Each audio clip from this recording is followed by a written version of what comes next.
Speech therapy for a 5-year-old could be so many things. Your child might have an autism diagnosis or an ADHD diagnosis, or they might have a speech pronunciation difficulty, or they might even have sensory needs.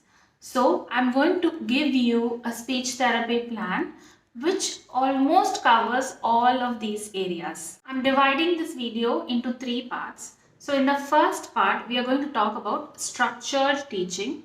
So this means you're going to sit with your child for 30 minutes every day and do these 3 important activities I am telling you.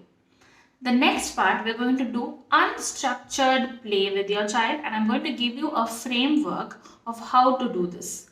And in the third part, we're going to see some daily life teachings that you can do throughout your day apart from structured teaching. Now we have 3 structured activity, and I have chosen these activities based on the questions that you have asked me in the YouTube comments. So the first activity is a pronoun activity. Now before going into the activity, why don't you hit the like button if you're ready to learn more for your child. I have formulated this activity keeping a few things in mind. Number 1, we want to focus on improving your child's vocabulary. So most often your child will know animal names, numbers, shapes and colors, but that's not really important or enough to talk or communicate to people. So we are going to make sure your child has a wide variety of vocabulary, and I've also made sure that we introduce different sentence structures to children. So if you see at 3 years, children are talking only mostly simple words and phrases. But at 5 years, they should be talking sentences. So it's very important that we introduce different sentence structures and not really only stick with the I want and I see sentence structures. Also, I've created this to help your child speak concepts and adjectives, which is the next step of a 5-year-old's language development. So the first activity is a pronoun activity, and another thing here is specifically keeping our children with sensory needs in mind, or children who are most of the time in movement. So I have created this activity wherein you have to you also have a movement component with the activity.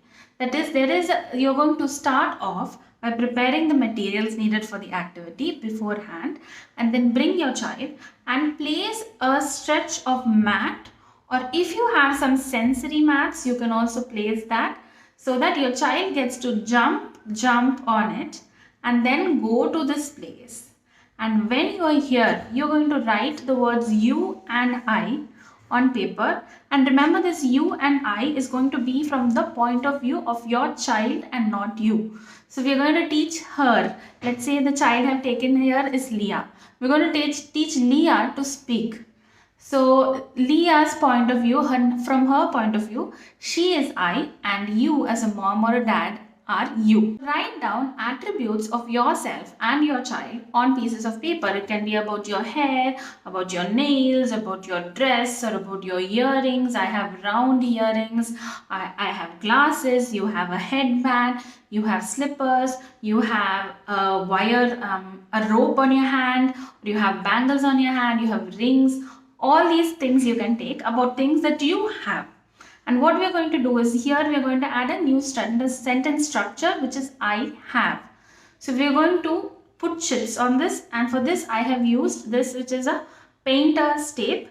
And the thing with this tape is if you stick it on your wall, it might peel the tape. So you make sure you press it a few times and remove the gum a little bit and then stick it on your wall so as to not damage your walls.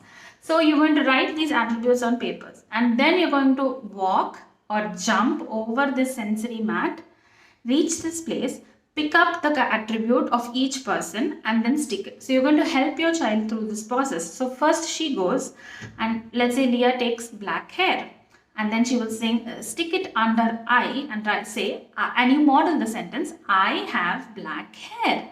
Then she will go back, and then again she will walk and come, jump over the sensory mats.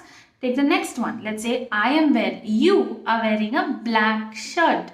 So she will take the black shirt and stick it under mom, you, and say you are wearing a black shirt. Then again, so like this, go through a series of 10 to 12 attributes about each other. Hey, did you like the first activity? Actually, my channel has more such activities. Why don't you hit the subscribe button and then go check out all the activities at the end of this video. The second activity is an expressive language activity.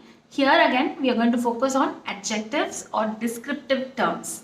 So for this, I want you to just go around your home and gather few objects. Let me go get some. I've got a few toys I want to talk to you about. These are not just toys, but these are daily life objects too. So let's take one by one.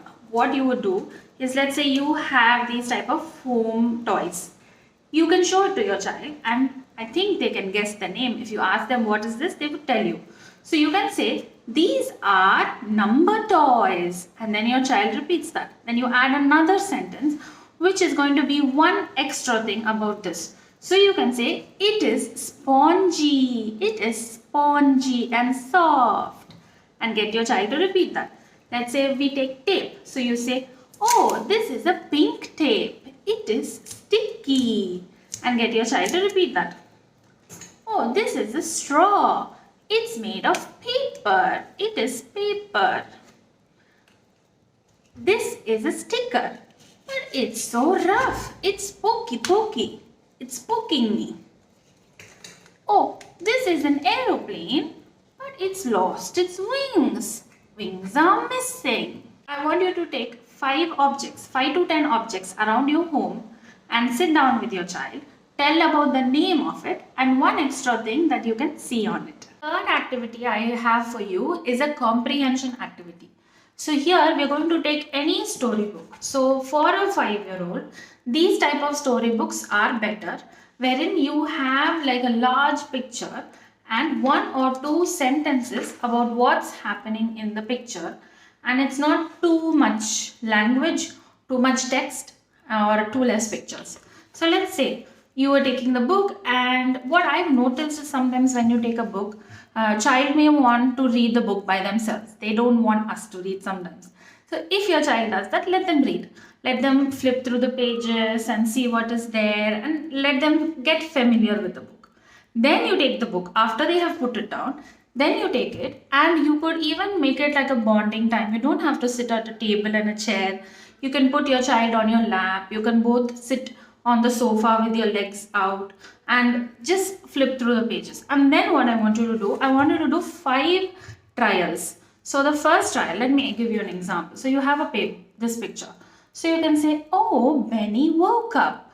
Benny woke up. The sun is out. It's morning. So what you have noticed here is I'm speaking 3 sentences. Benny woke up, the sun is out, and it's morning. And then I want to ask one question about what I just said. Then I can ask, is it morning or night? Or I can ask, is he going to school?